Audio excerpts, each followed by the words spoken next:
caught in a love triangle with a blonde, Quinn Fabray, and a brunette, Rachel Berry. You know, Archie had Jughead Jones, we had Mercedes Jones.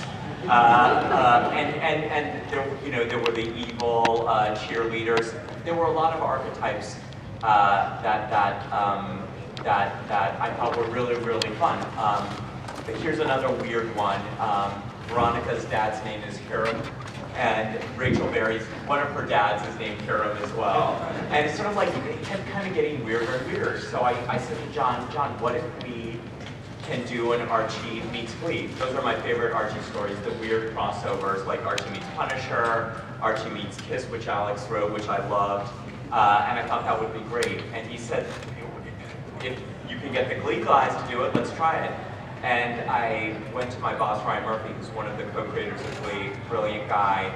And he's approached a lot about this stuff. And I said, what do you think about Archie meets Glee? And he sort of paused for a second. He goes, I love that idea. And then it took, Archie, and it took a while to figure that out, but I'm really excited to be doing it. I'm so honored to be working with Victor. I'm so honored that Dan is drawing this. I couldn't be more honored. And I think it's going to be a lot of fun. I'm into it now, and it's great. Cool. So we've got Archie Mac, we've got Archie meets Glee. Mike, am I missing something? Is there one more? I know we announced one other thing. I have a cheat list. Yeah.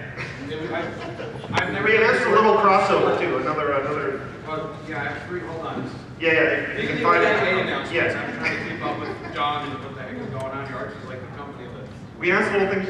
Sonic Mega Man? Like the biggest video game crossover. Yeah. Two of the most iconic video game characters crossing over for the first time. How cool is that? Now, something you may not know is before Mike became El Presidente of Archie, he handled the Sonic books. So you want to tell us, this has been a long time coming. So Sonic was always like bread and butter, loved it. Great experience. That's how I learned so much at Archie. And all the artists were talking about, can we do one crossover? It's great. Archie meets Glee, Archie meets Kiss, what would we do? We could do Mega Man. Like 10 years ago. 10 years ago. And now we hand off the editorial reins to the Mr. Wonderful Paul Kaminsky right here in the front row. And again, Archie has done the impossible. We have the two greatest video game icons crossing over. Three Archie titles coming up in 2013.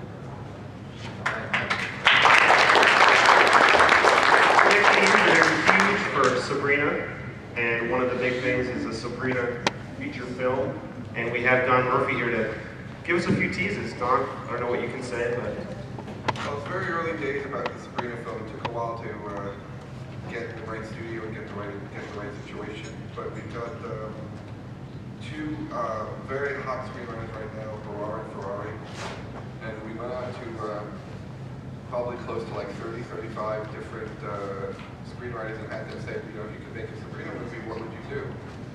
And we wanted to avoid being too much like the old TV show, because that was like a sitcom.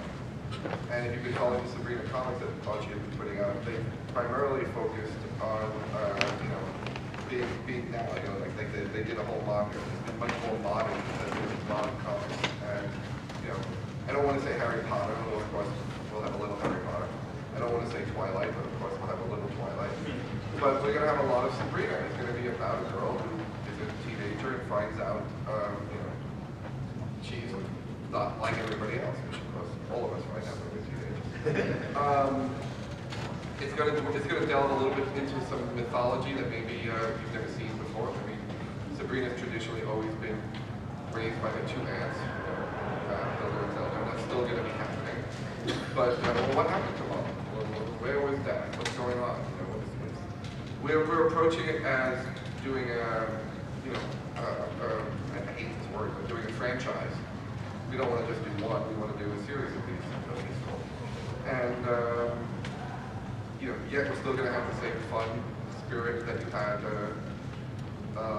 in the comics. And that's what drew us to the property to begin with. I don't know. The most funny thing to tell you is that the guys who are writing the screenplay are famous. It was in Hollywood circles for a screenplay they wrote was getting made die in a gunfight. And when I heard that, I was like, okay, that was the only way from Sabrina as I possibly could imagine. But when they did the pitch, it was, you know, it made myself, John, Susan, and Sony Pictures very, very, very excited. So, you know, we got to get the script right. With any luck, next Comic-Con we could be reporting some casting or some directing. But, you know, we're approaching it as a very, very beloved, very, very popular property that's going to be something that hopefully all you guys will enjoy for the next decade on the screen. Very cool.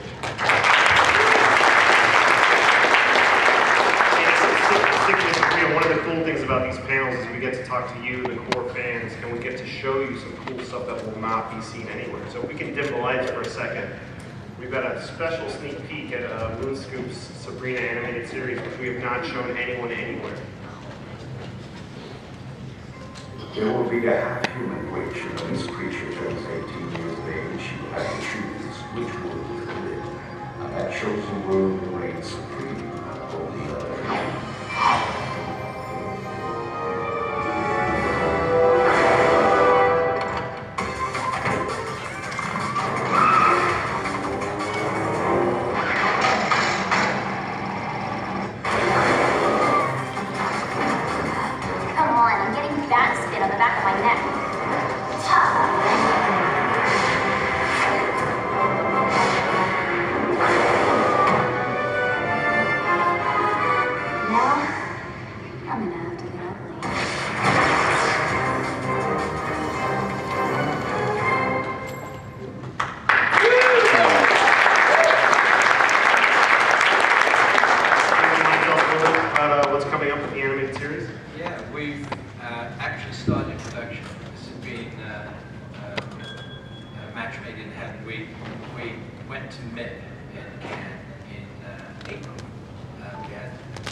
Sabrina will start on US television and internationally. It's CGI. That really was a test piece. She's moving on quite a lot from there. From that we knocked that out just for this this presentation here.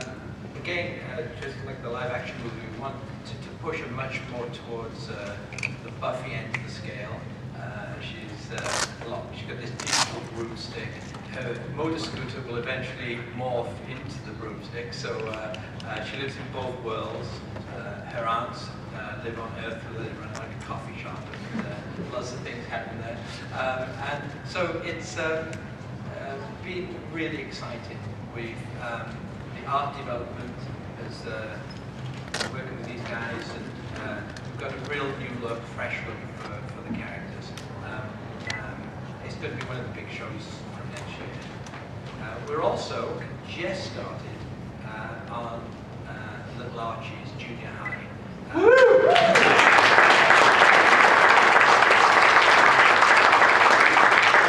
In fact, that's going to be a 2D show because we want to keep it. And that's still pretty real. That's really in development. It's going to hopefully by MidCon, which is in October, Junior MidCon, we hope we'll be able to announce to the world that we're actually in production. It's so often in MidCon, if you walk around saying you might be making something, it's very different from here it is, we're making it. Very cool. So it's going to be great. Thank you, Mike. Thank you, Mike. That's great. So yeah, one of the things about Archie, we just sit around and brainstorm. And a couple months ago, Mike, John, Vic, and Dan Perrin and I sat around talking about Kevin Keller. Like, what would be the coolest Kevin Keller crossover? Like, who would be the greatest guest star we could bring into Riverdale? And so one of the idea we came up with was this. So yeah. Steve, you want to tell us a little bit about it? Well, I met George at a convention last year, and I was talking to him. This is right around the time Kevin just came out in the comics, and George was a big Archie fan growing up. So when I told him we were going to have a gay Archie character, he was really excited excited about it. In fact, I drew a sketch of Kevin to show him what Kevin was going to look like. He did his character, oh my. So he was very excited, and then we were just talking about, we were sitting around talking about things that we do in the Kevin book, and he was on a radio show talking about Kevin Keller, so we contacted him again, and he was excited as could be to be in the book. So in Kevin number 6, George is going to be a special guest star. We're very, very excited. So we're going to dim the lights one more time, well, a few more times in this panel. This is something that's near and dear to Dan and I. And we had Gene Simmons at the booth yesterday, which was kind of surreal and crazy. Quick trip down memory lane, and then we'll talk about some more stuff.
I just want to say one thing. Alex wrote Archie Meets Kiss. He did a brilliant job, and last night we won an Eisner for the variant cover of the first issue of Archie Meets Kiss. Which you can see right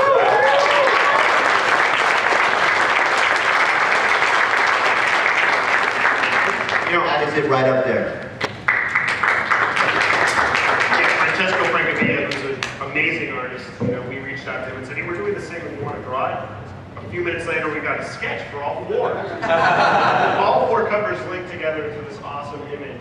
And one of the fun things about Archie Meets Kiss, and after we finish up the project, Dan and I just kind of looked at each other and we were like, we could do another one. And so, Archie versus Kiss early next year is happening. The title kind of says it all. What happens when, at the end of Archie Meets Kiss, they end on really great terms, or like, we're buddies. Something goes wrong. We meet the monster that introduces creatures that show up in Archie Meets Kiss. And Dan, I don't know, we've talked a little bit about it. You've seen the proposal. If you want to, how does it, what's going into your game plan for that? Well, all I know is that we were talking about, Josie has to be in the second. She will be. Sabrina has a really big part in the first one, but Josie's going to have a good part in the second one. Yeah, one of the fun things about Archie Meets Kiss and Archie versus Kiss is we wanted to make it a big budget movie. Every character, every crazy situation, Archie versus Kiss is going to amp that up even more. So I look forward to that next year. Reggie goes evil, right? Reggie is evil. Archie's married Betty. Archie's married Veronica. He's also married Valerie, which has been a fun 4-part story that's still going in the Archie title. And that's all Mr. Dan Parent. So. It's been a really fun one. This is one of my favorite storylines that I've worked on. We did it a couple years ago. We introduced the Archie-Valerie romance. And then we wanted to take it to the next step and see what would happen if they got married. So what did happen?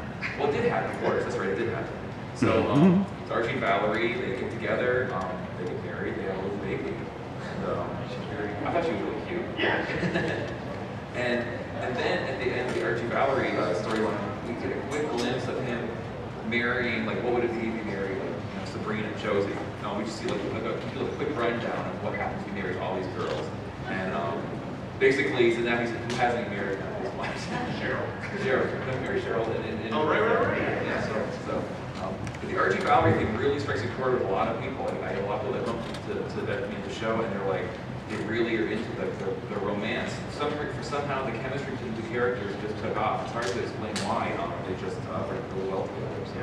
So it was a lot of fun. Pretty cool. The covers are awesome. It's been a lot of fun. Yeah, it's funny because every time I sit in John's office, I get my next assignment somehow, and it's usually while I'm doing my regular job, which is publicity stuff. You know, we were sitting around, we were doing an interview. We were doing an interview with the AP, I think it was, and the reporter was so excited. He was like, "Wow, you guys are doing so much crazy stuff. What's next? Occupy Riverdale?" And we kind of locked it off, but then John was like, "Let's do that." And so yeah, the Occupy movement comes to Riverdale. The issue will be out in the next couple of weeks. The art is by Giselle, was awesome. The writer's good too. Yeah, so it's a fun story. That, you know, a lot of people are like, well, you know, you're bringing serious issues into Riverdale. It's an Archie story. It's funny. There's jokes. Jughead's in there. Jughead's got no fun. Okay, always have fun. Yeah, it's the usual routine. And one of our biggest hits in the book market was the Archie, the Betty and Veronica storyline. And so when we were talking, you know, what can we do next? What other Archie stories are coming up? Dan Karen is writing and drawing a two-part story where we bring the storybook back in the Archie series. So Dan, is it a direct sequel? How does it work? What's kind of the idea behind it? No, this is a totally new storyline where this magic gets unleashed from this special fountain in the park, and all these Riverdale gets overtaken by this fairy tale world. So Archie wakes up and he's like Prince Charming. He doesn't know what's going on. Rough life. And yeah, right. And you know, of course, you know, Veronica, Snow White, Betty's Little Riding Hood, and they're all they can't figure out what has happened to Riverdale. Why are there all these storybook things are going on? Then they only to find out that the storybook world has been kind of switched with Riverdale. So you have like Prince Charming is like working in a bank, and then you have Snow White and the Seven Dwarfs are working at Pop Tate. It's like everything has things have switched up. So yeah. So and then you know you've got like the other characters are teachers at Riverdale High. So we sort of figure out how to get each world back in its original place, and that's kind of what happened in the second issue. It's great. So a lot of fun. We talked about, you know, Archie getting married, but another important character in Riverdale got married pretty recently, and that's Kevin Keller. And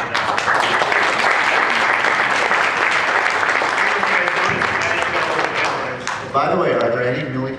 Is there a million mom here? By any chance? No. well, there's nothing on a million. I thought maybe one of them was here. So Kevin Keller, you know, Life with Archie is our future storyline. There's two stories where Archie marries Betty, Archie marries Veronica. Kevin Keller got married in both storylines, and that was a really unique tale because it got a ton of headlines, put Kevin front and center. He married Clay Walker, and there was some controversy, John. I know you were kind of at the center of it with what was happening, and we took a stand with it. You got to move forward in what you believe in, and sometimes you do it in comic book form, and that's what we did with the Kevin married issue, and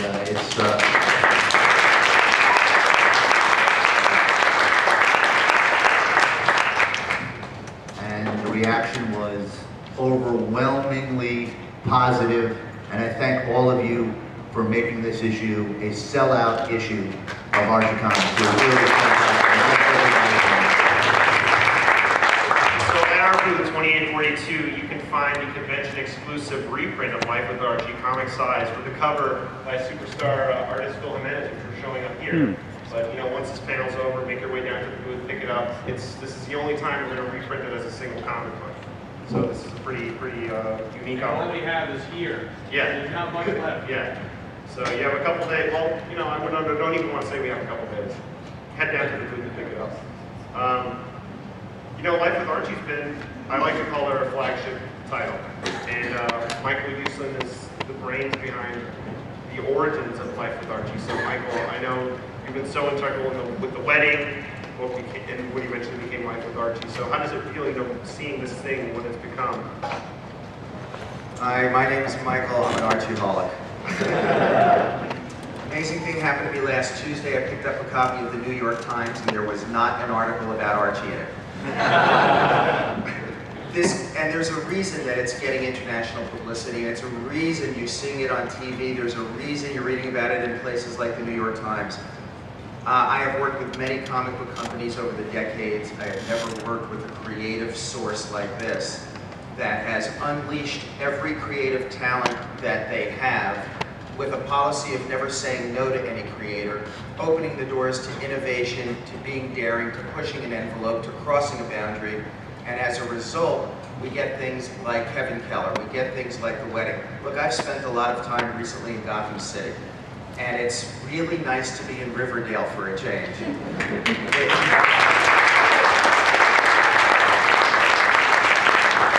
It is a warm, encompassing, welcoming, safe place. It's a safe place for kids to read about. It's a safe place for families to share adventures in. And taking Archie and Betty and Veronica and the gang into the future by about 4 or 5 years and exploring what life is like being married, all the repercussions, all the ramifications. Hey kids, life is about choices. Your choices about what you do and what you don't do, what you say and what you fail to say.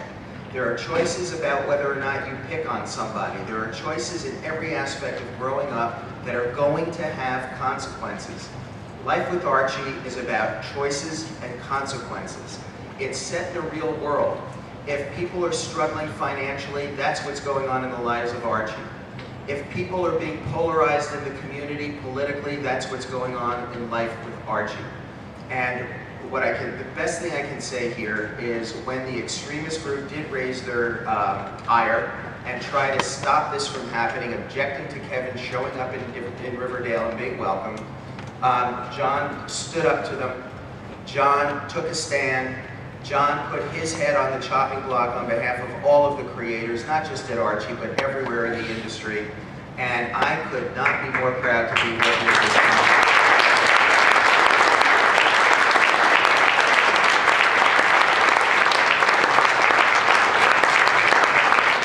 Be warned, I am now dabbling in the world of superheroes with Archie, and we are going to be presenting, this has been in the works now for a couple of years, a brand new modernized version of Pure Heart the Powerful and the Super Teens. This is a storyline at this moment in time with a special movie coming out next week, July 20th, by the way, that I like to call The Dark Nut Rises. And you will see a brand new interpretation of Archie with brand new designs of the characters. Very, very excited about it. And I've always wanted to work with Mr. Dan Parent, and there is something coming that we are cooking up in the world of Betty and Veronica that will turn them and Riverdale and everyone on their heads. So just stay tuned for that announcement coming up shortly. And for those of you who do go to the Comic-Con circuit, get ready for October at New York Comic-Con. We're going to have some news to spill there. And the only thing I can tell you is it's kind of interesting that it happens pretty close to Halloween. Thank you very much.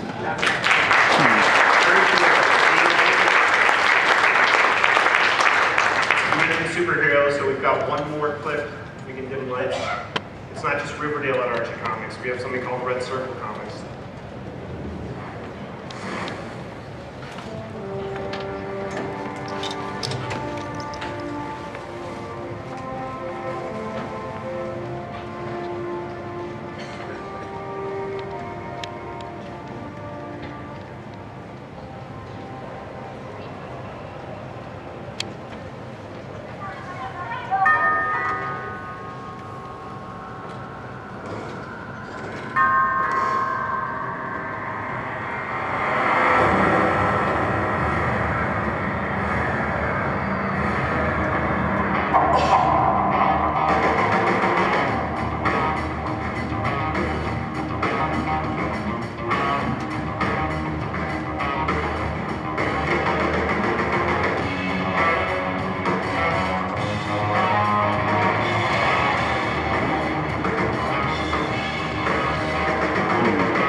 Considering that it was a year ago, last year's Comic-Con, where we sat down with I versus Michael Murphy and kind of hashed out what this would be, you know.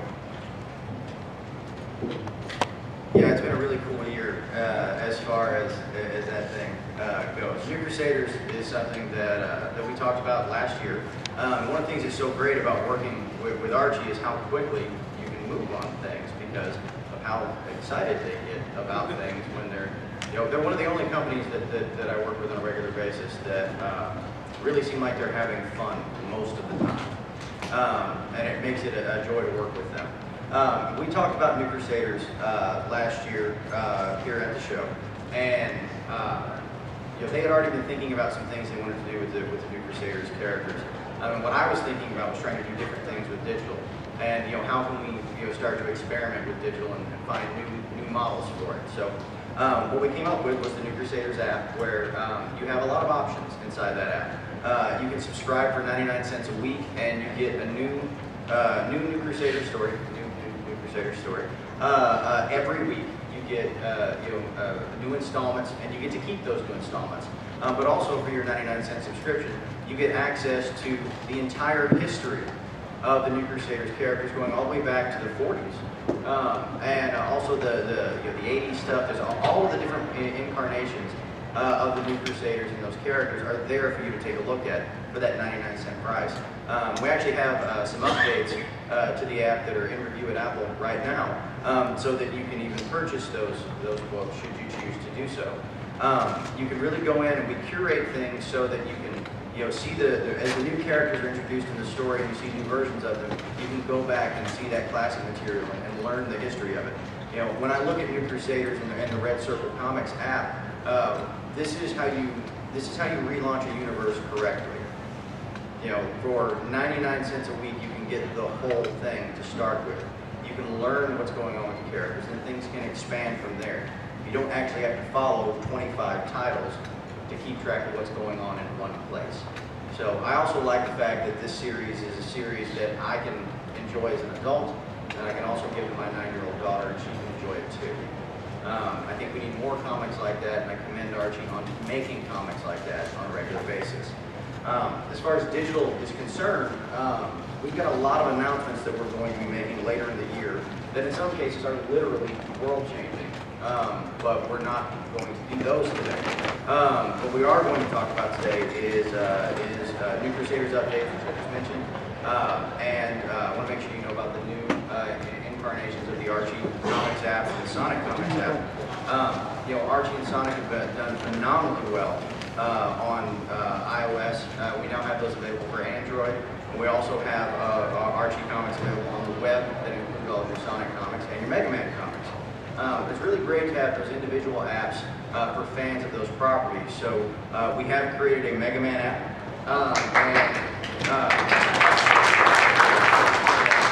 That app is fully functional, and I don't know if I told you guys or not, but Apple approved it last night.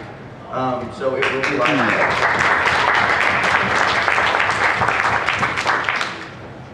Just popping back to New Crusaders, Mike, I know you were at that meeting, and we've got this joking term for the masterminds behind all the New Crusader stuff. Paul, Ian Flynn, Mike, myself. There's a lot of stuff going on. Do you want to just talk a little bit about that? What Michael didn't say about the meeting is we had to yell our top secret meeting plan as loudly as possible because there was a monster truck trying to park on a flatbed trailer. So it was the most non-secretive meeting in the history of Comic-Con.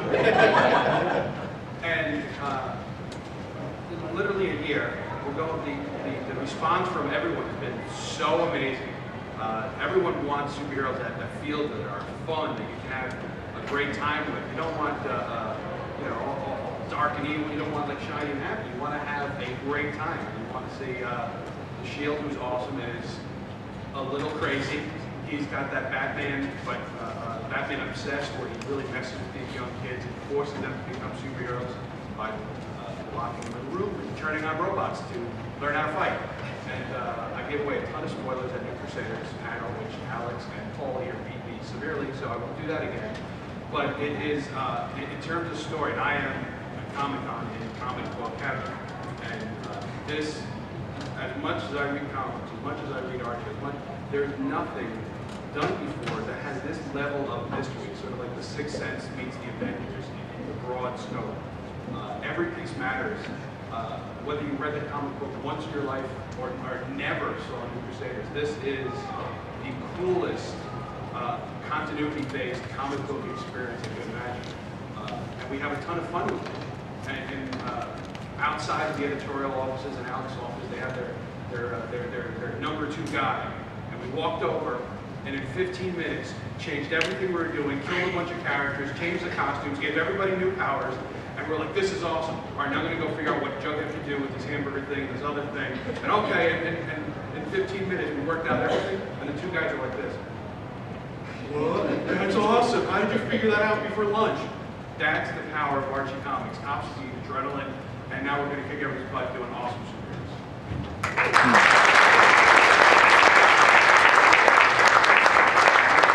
We've got some comic exclusives. Oh my God. Yeah. We have so many. You know, and New Crusaders is not just a web comic, a digital comic. We've got print. Your first chance to see New Crusaders in print is here in San Diego. We've got 2 convention exclusives, one for free. One is a sketch variant where you can get, Alita Martinez, who's the new regular artist on New Crusaders, will be signing. She can do a sketch for you, so pop down to the booth. And one of the coolest things about Archie is it's not, it's Riverdale, it's Red Circle, it's Sonic, it's Mega Man. We're also doing a lot of outreach to new venues like the library market and the bookstore market. One of the key titles is Jinx. And the first volume was reviewed, got incredible reviews, the reception was great. And Jay Torres, the writer, Rick Burchett, put together a really touching teen story that's, perfect for the YA audience. And this is, everyone who knows Little Jinx from all those Double Digest stories, she is a really cool, troublemaking character that's a lot of fun. So we thought, what is she like when she gets to high school? And she gets really worse and awesome and crazy, and all these wonderful things happen with her friends. And it's certainly something we look at with Glee that hit all the right notes. And that was a big inspiration. And what we've done here was create sort of a slightly more realistic, but just as a wonderfully crazy teenage experience in the Archie book. This is been so tremendously appreciated in the book market that it's really a wonderful experience. We talked a little bit about Kevin. Kevin's got his ongoing book every couple of months, and we know there'll be a Star Trek guest star, but there's some other great stuff coming up, Dan. So I don't know if you want to talk a little bit about Kevin, what's happening with him. Yeah, we've got, Kevin number 4 is coming out pretty soon. That's the Olympic issue. Kevin is running in the torch in London for the Olympics. Of course, Kevin number 5 is Kevin who gets his first car. So of course, one of our variants in there. We have a lot of fun doing the retro variant covers on Kevin. Everybody's talking about them. So of course, there's our the variant number 5. Super. And and then number 6 will be the George Takei issue, and then next year, number 7 starts Kevin's second year of his ongoing series, and we're going to see more of Kevin dating. We're going to see a lot of new things happening with Kevin next year. So that'll be starting at number 7. Very cool. I want to put a special spotlight on a book that we've got coming up. You've seen it if you pass by the Archie Comics booth. There's this very high-end art book kind of sitting behind the tables, and we'll get to that cover in a second. But this is a really special title. Betty and Veronica are obviously one of the most important characters in the Archie universe, and it's been really a lot of fun for me to watch the curation of this book, the art of Betty and Veronica. Craig Yo, Victor Gorella, Victor's got the book right there. Yes, I do. And it's a...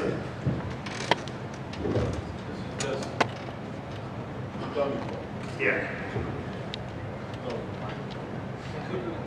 but anyway, this book should be available in November.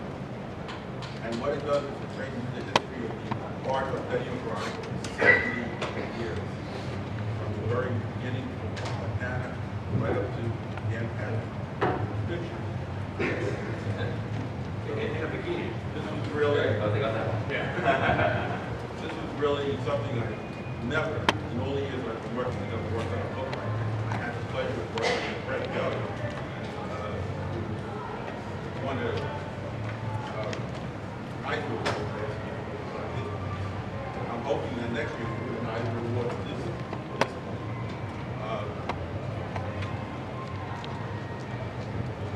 November, about Christmas.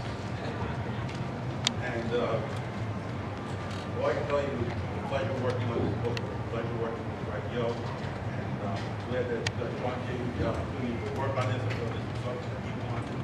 And I hope everybody enjoys it. I'm looking forward. It's a really beautiful book. Take a minute, come by the booth. Victor will show it to you. You can look through the pages. It's one of these must-have titles. It's essential reading if you're an Archie fan. And one of the unique opportunities this panel presents is getting a chance to hear from you guys. So I want to take a minute, take a few questions, raise your hand. We can talk about pretty much anything. We've got so much art, so much cool stuff coming up, digital exclusives, Jinx, Sonic, Mega Man. It's a huge year for Sonic, obviously, with the crossover. So just raise your hand, I'll call on you and then ask a question of any of the panelists up here, sir. Quick question to you. Oh. On the KISS. Yes. Did you go to Gene or did Gene come to you? I'm curious. It's really funny because I was sitting in John's office and John said, Gene Simmons gave us a call. Actually, everyone knows at Archie that I'm a huge Kiss fan. So when I got a message that Gene Simmons had called me, I thought someone was pulling a prank. And it turns out, no, it was Gene Simmons. And I flew out to California, and Gene graciously invited me to his house, and we went to his house, and we sat down, and we literally struck the deal that day. We shook hands, we said we're going to do it, and it became real. And Gene is one of the most genuine, most gracious, smartest people, and for Archie, it's an honor and a thrill to be working with him and the whole KISS team. And it's been a continuing relationship, so we're thrilled about it. Yes, I worked with the Rock and Roll Hall of Fame for 5 years. Yeah. Yeah, Gene was so gracious. It was a really, I looked over to Dan a few times and I was like, is this really happening yesterday? I know. I mean, Gene to my right, Dan, and Rich Kosowski, the inker. It was such a great experience, such a cool moment to have him at the booth with just holding up that art cover. There's another one coming, so it's pretty cool. Any other questions?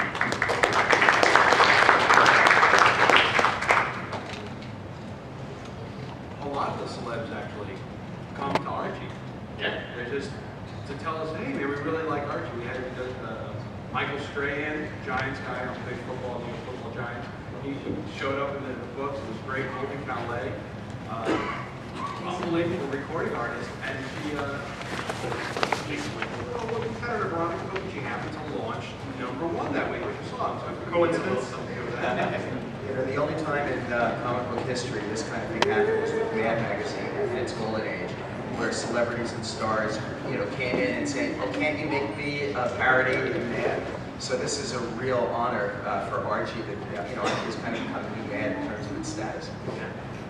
With some of the great variant covers we're doing with Life of Archie, we reached out to just friends of ours that we really liked their artwork, and thought, you know, like Francesco did these Archie Meets Kiss covers that everybody loved, and now the best and brightest artists who you wouldn't think could do an Archie cover now can do it.